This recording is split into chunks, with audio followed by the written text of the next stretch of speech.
Yeah, here with Bryan Stolle of MDV, and we were talking a little bit about the climate, the investing climate for what he's calling Enterprise 2.0, like SaaS and on-demand, and other ways that businesses are sort of taking the friction out of the sales model.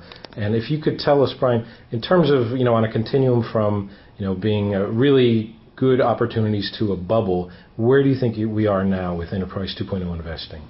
When I first started really looking at the space seriously and getting involved in venture about a year and a half ago, looking at the enterprise was pretty contrarian. There were not many firms doing it, or many partners doing it, and a lot of the partners that and venture capitalists had really made their mark in that area were really not in it anymore.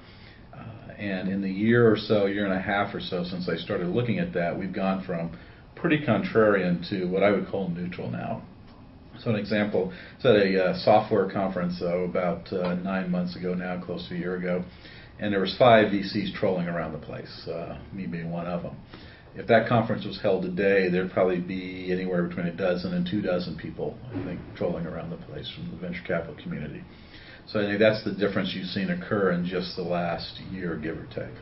And then at what point will you know that we're clearly into a bubble in terms of VCs? See, when that goes from a couple dozen trolling around the place to 5 or 6 dozen, 50, 60 VCs trolling around, it's right there with all the lemmings.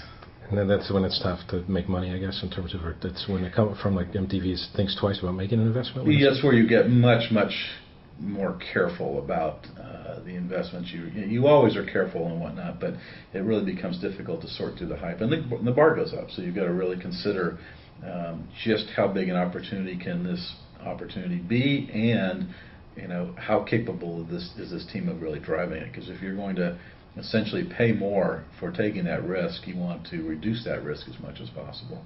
Okay, Bryan, thanks a lot for the thoughts. You bet.